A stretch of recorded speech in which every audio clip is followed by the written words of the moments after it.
আসসালামু আলাইকুম। সন্ধে ৭টা। বাংলাদেশ বেতার, রাজশাহী। স্থানীয় সংবাদ পড়ছি সাজরিন খান খুশবু।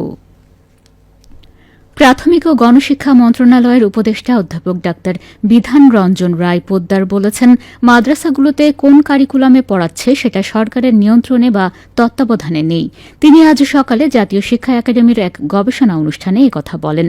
অধ্যাপক ডাক্তার বিধান রঞ্জন রায় পোদ্দার বলেন, প্রাইমারি থেকে মাদ্রাসায় শিক্ষার্থীরা মাইগ্রেট হওয়ার পেছনে মাদ্রাসাকে অভিভাবকরা নিরাপদ মনে করেন। এজন্য বেশিরভাগ সময় প্রাইমারি থেকে শিক্ষার্থীরা ঝরে পড়ছে। এছাড়া শিক্ষার্থী ঝরে পড়ার আরও একটা কারণ হচ্ছে অর্থনৈতিক অবস্থা।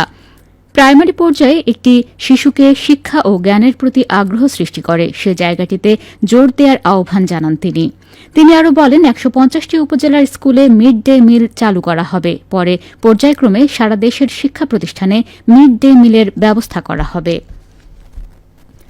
সারচার্জবিহীন বকেয়া পৌরকর ও ট্রেড লাইসেন্স নবায়নের সময় বৃদ্ধি করেছে রাজশাহী সিটি কর্পোরেশন।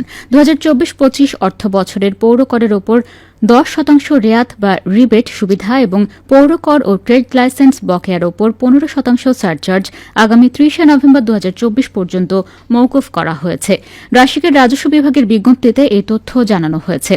প্রধান রাজস্ব কর্মকর্তা জানান, হোল্ডিং মালিকগণ এখন পর্যন্ত পৌরকরের বিল পরিশোধ করেন নাই, তাদেরকে বকেয়ার ওপর সারচার্জ মওকুফ সহ ২০২৪-২৫ অর্থ বছরের ৪ কিস্তির ওপর ১০% রেয়াত বা রিবেট সুবিধা এবং ব্যবসায়ীদের সারচার্জবিহীন ট্রেড লাইসেন্স নবায়নের সময়সীমা আগামী ৩০ নভেম্বর পর্যন্ত বৃদ্ধি করা হয়েছে। এ সময় হোল্ডিং ট্যাক্স ও ট্রেড লাইসেন্স নবায়নের ওপর ১৫% সারচার্জ মওকুফ করা হয়েছে। উক্ত সুবিধাসমূহ গ্রহণ করে আগামী ৩০ নভেম্বরের মধ্যে পৌরকর ও ট্রেড লাইসেন্স নবায়ন করতে সম্মানিত মহানগরবাসীর প্রতি অনুরোধ জানানো হয়েছে। বৈষম্যবিরোধী ছাত্র আন্দোলনে হামলা, নাশকতা ও সন্ত্রাসী কর্মকাণ্ড সহ বিভিন্ন অপরাধের অভিযোগে রাজশাহী মহানগর যুবলীগের সাংগঠনিক সম্পাদক মুকুল শেখ সহ মোট ১৭ জনকে গ্রেপ্তার করা হয়েছে। রাজশাহী মেট্রোপলিটন পুলিশের অভিযানে মহানগরীর বিভিন্ন স্থান থেকে তাদের গ্রেপ্তার করা হয়। এদের মধ্যে ৫ই আগস্ট বৈষম্যবিরোধী ছাত্র আন্দোলনে হামলা, বিস্ফোরণ ঘটানো এবং সন্ত্রাসী কর্মকাণ্ডের অভিযোগে ৩ জন, ২ জনকে মাদক মামলায়, অন্যান্য অপরাধে ৬ জন এবং ওয়ারেন্টভুক্ত ৬ জনকে গ্রেপ্তার করা হয়েছে।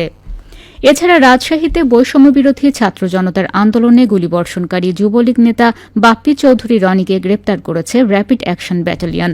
গতকাল দিবাগত রাত ১টা ৩০ দিকে রাজধানীর বসুন্ধরা আবাসিক এলাকা থেকে তাকে গ্রেপ্তার করা হয়।